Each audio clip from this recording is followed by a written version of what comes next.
Hallelujah. Hallelujah. Ngaiti zvomberere maoko tiwana pekugara kuti vanokwanisa kugara pasi. Ngaitore mukana uno kuti ndiremekedze mama vedu, amai vedu, amai Zihove. Mwari vakuitirei zvakanaka. Vozoda kuremekedza Bishop Namai, Bishop Jeffrey, mufaro wedu, kuva nemi pakati pedu. Hallelujah. Ndinoda kuremekedzawo zvakare vafundisi vose nemaelders ose vari mukati memba ino. Mwari vakuitirei zvakanaka. Ndozoda kuremekedza vana baba, vana mai, vakomana nevasikana. Mwari vakuitirei zvakanaka. Hallelujah. Ndinoda kuti ndipe ruremekedzo kuvana baba, anatezvana vedu vakatiberekera amai vanyasha patakanga takaroora. Haleluya. Ndibatsirewo kuti tindosvika maoko. Mumaminitsi mashomanani ndinoda kuti ndingotaura zvishomanane pamusoro panyasha mwana wangu. Unoziva kungotaura zita rekuti nyasha chinhu chinobata moyo, chinhu chinorwadza kana uri munhu aiziva nyasha. Nyasha akanga ari mwana akanaka, mwana watakatofarawo paakaberekwa muchidimbu. Nyasha akanga ari mwana ane tsika, very respectful. Hallelujah. Nyasha akanga ari mwana aigara achingofara nguva dzose. Kune vanoziva nyasha nokuva vokutenderana neni. Nyasha ukamutsura kana kuti ukapopotedzana naye anenge achingosekerera zvake. Hama dzangu, regai nditaure ndichiti shoko raMwari rinoti there is a season for everything. Shoko raMwari robva rapfuurira mberi richiti hakuna chinhu chinoitika pasi pezuva chisiri muurongwa hwaMwari. Rufu rwanyasha rwakatirwadza, rufu rwanyasha rwakatibata nechikonzero chekuti mwana wataita. Zvinonzi nyasha akanga ari mwana wekuti ukatarisa so une kujeka kuzhinji kwawaiona kana wakatarisa nyasha. Zvichidzokera panyaya yandiri kutaura yekuti mwana aigara achingofara nguva dzose. Isusu patakanga tiripo kupakoso nyasha akugara mumbe wake kunoko. Pose paaiuya kumupakoso, I don't remember a single day raaitadza kuuya kumba kuzokuona mufundisi makadii achingosekerera zvake sezvaaitoita nguva dzose. Hama dzangu, handina mashoko akawanda andinoda kuti nditaure. Shoko randoda kungosiya kwatiri tose nderekuti nguva yakasvikira nyasha, kana ichizokusikira iwewe, kana ichizokusikira ibaba kana kuti amai, ndeapi mashoko, ndeapi maactions amucharangarirwa nawo nhasi? Haleluya. Ndoda kuti utatise upenyu hwako, uzvibvunze iwewe kuti kana Mwari vachizokutora vachikubvisa panyika ineyi yavapenyu nhasi, nderipi shoko raucharangarirwa navo? Dai Mwari vatibatsira ukupedzisa regaiti mweya wanyasha ngauzororeruka. Mwari vatizore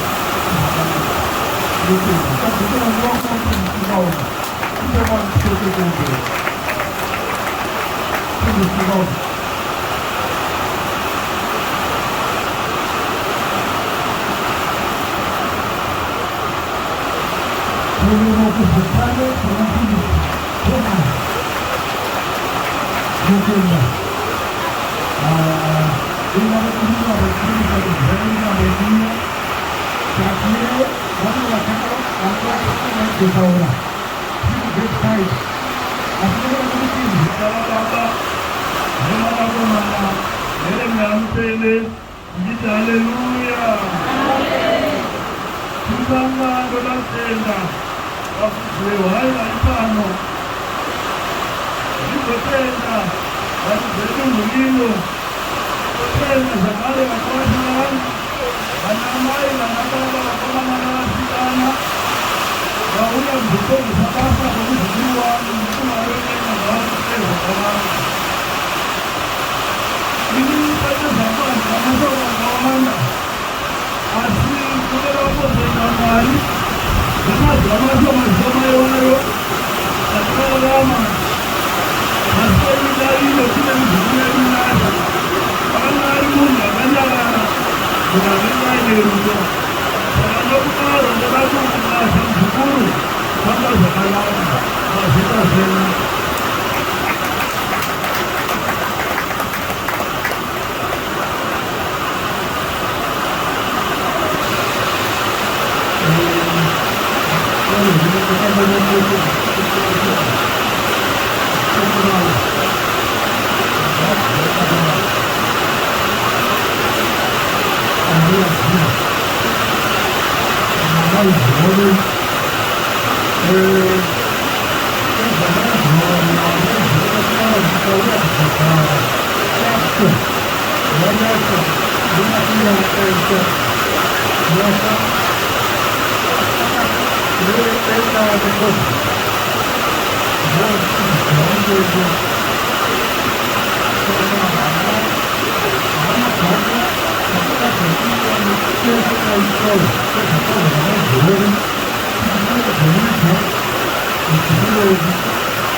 utano wena unawulira mushe asi Jesu vyechikakara vaikaruvaziye wakadzima rugwaro wakangaruchirwa Yesu akarutora akaruvara pamuchinjikwa akavirisa pachena vabatsire vane simba akavakunda madziri aruzotavadaro masikafani varunobvitsiranyasha. Come on, give the Lord a very good clap of hands. Come on, put your hand up. Hallelujah, hallelujah.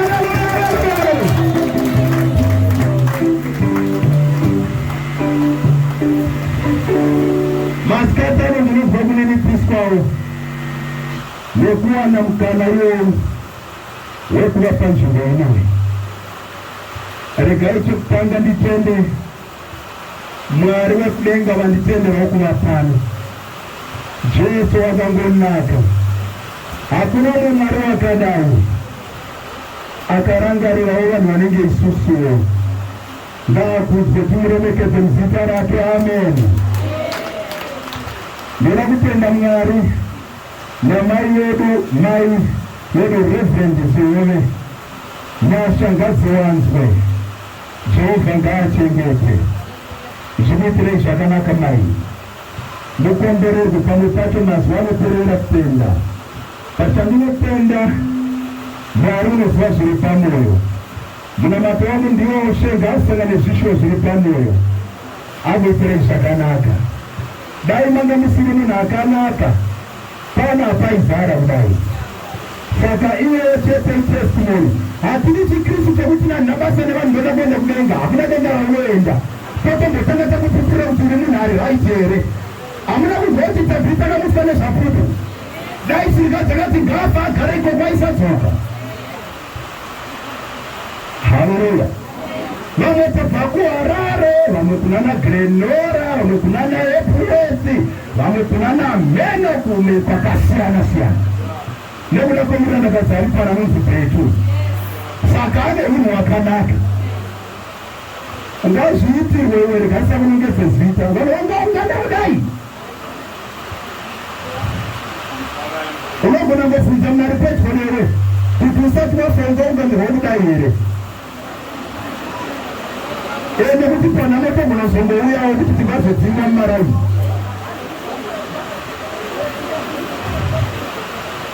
Praise God, hallelujah. Hallelujah. Aiwa saka mai matiratidza chimwe chinhu chakakura zvikuru. Regai tivafarire mai Zione. God bless you so much. Mufere Jesu, amen. Titokoze mwambiri amene anabereka mwana ari pamenepo. Haleluya. Ambuya ake Jimu. Kuti banji kumeneko ziri kuenda nditi. Praise God, hallelujah. Tamonisana koma nangoti ndinopasa kwemoni kachiwiri futi. Haleluya. So bandera Yesu munitandizeko kuti tibonise mbuya wetu, mbuya Jimu. Amena wandiwa kwatu kumsanje Malawi Blantyre. Kumene kumajero wansomba kupera ndi rice. Osati zasanga, sidi zinziwa ife.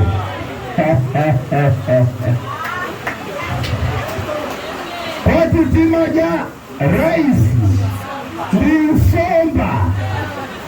Saka umawana kutanda kumalawa makondo na masmati ngati so. Praise God. Hallelujah.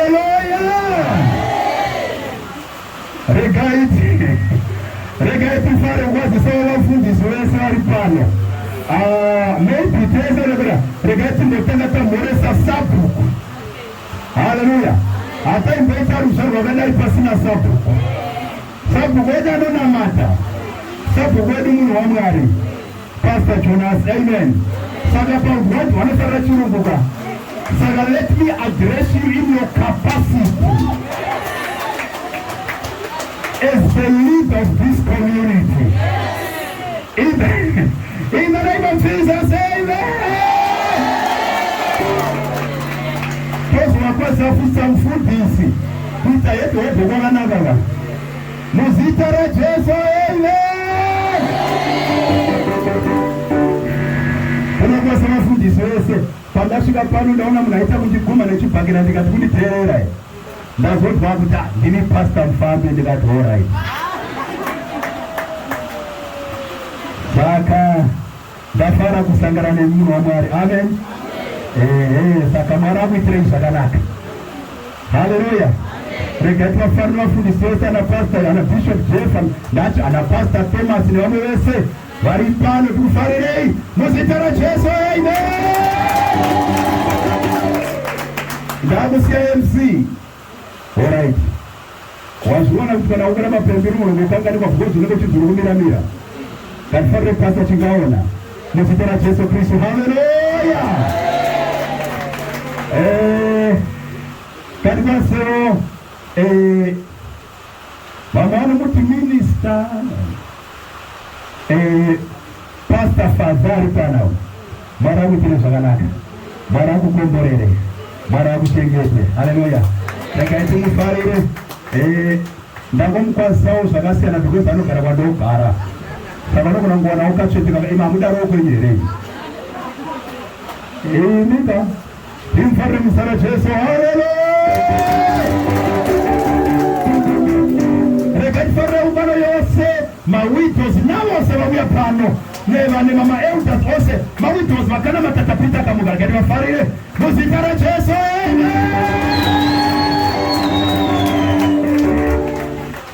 Ngatifarire admin Baba Kundai anomhanya mukomanawo.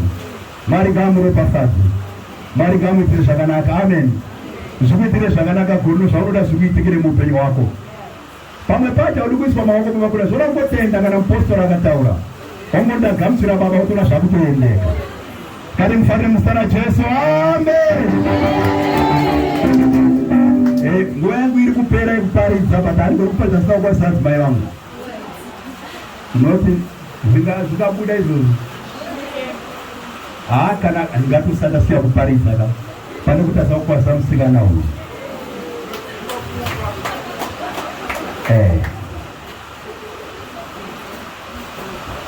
Regai handidi kutaura nezvake ndogona kutadza kuparidza asi regai ndimufarire amai apostol Mapiko paakatova kuti akabva atochinja zita akatoda kuzokwa Mapiko akabva atochinja zita pamunoti apostol mai Mapiko paya musi kutaura kwakabereka anga ari kumbambo yedu isusu. Ngatimufarire mai apostol vakanaka vanodiitirawo zvakanaka ndiri zvandiri nekuda kwavo. Amen. Mukunetsa kwazvo zvichingodaro but unomira nemi. Akatongondigamuchira pana akazobvunza akati akoma wakazokanganisika maziso rini zvikanza aiwa zvikanzi mane vana here zvikanzi aiwa zvakangouya zvakatakatongosangana zvakadaro zvikanzi zvakafamba sei zvakandigumbira ndikati andiko ndingatadzokukana mashoko erudo eri munakangora zvandakaita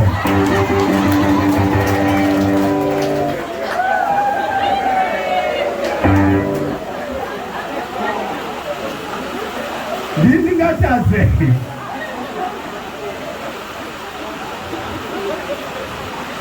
vaitovepo vanoona vakaramba kuvadiwa ini akati awi ndianoitawo. Praise God. Hallelujah. Saka disability is not inability. Zvimbereka mushe uyo kamusikana anoona uyu ari panapa akamira apa zvinotomuitira ndiripo.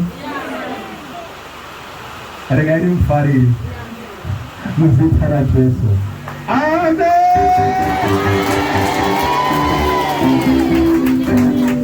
Right, ndataura zvakawanda nguva ndikuparidza yatopedzwa yese saka ndichangoverenga bhaibheri rinotaura ndichandobva pano but nyaya iripo ndeyekuti toda kukugamuchidza Jesu. Haleluya. Kana uchirwara toda kukunamatira kuti Mwari akuporese. Handitiri programu tatingotaura nyasha ainamata ka iona kubva pano wauya usingana matodzoma wakadaro. Haleluya.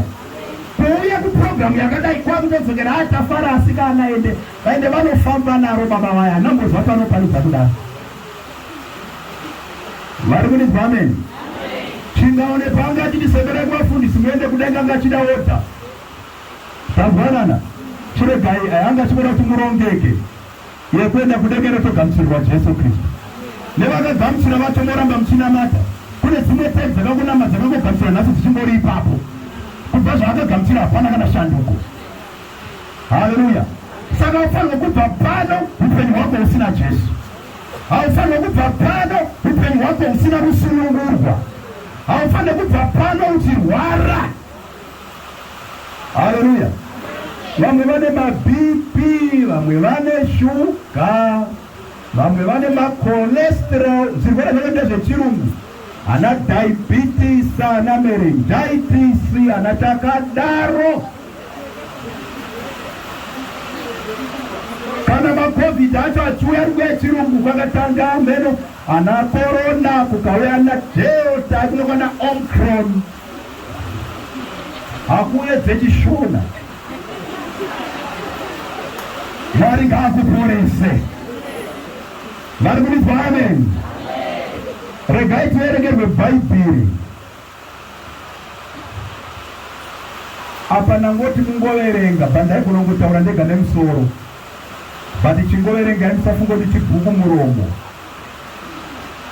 Matthew chapter number 21 verse 1 kusvika pa8. Aminoti anoverenga anoda uchitauriso here kuri pamwe zvigomuitirawo zvakanaka. Matthew 21 verse 1 to 8. Verse 1 to 8. Shoko redu tinoriwana kuna Mateu 21. Pane musoro shoko unoti Jesu unogamuchirwa paJerusarema. Vakati vachiswedera Jerusarema vakasvika Bhethfage pagomo reMiorivhi. Jesu akatuma vadzidzi vaviri akati kwavari, endai kumusha wakatarisana nemi, pakarepo muchawana mbongoro yakasungirwa ine mhuru yayo. Mudzisunungure muuye nadzo kwandiri. Kana ani nani achitaura chinhu kwamuri, muti Ishe unodzida, pakarepo unodzituma. Izvozvo zvakaitwa kuti zvakataurwa nomuprofita zviitike paakati, udzai mwanasikana weZioni, tarira mambo wako unouya kwauri, ari munyoro akatasva mbongoro nemhuru yechipfuwo chinokweva. Vadzidzi vakaenda vakaita sezvavakarayirwa naJesu. Vakauya nembongoro nemhuru, vakaisa nguo dzavo pamusoro padzo, akagara pamusoro padzo. Vazhinji pakati pavanhu vakawarira nguo dzavo munzira, vamwe vakatema matavi emiti vakaawarira munzira. Verse 9. Regai tiende kuna Matthew chapter number 11 verse 28. Matthew chapter 11 verse 28.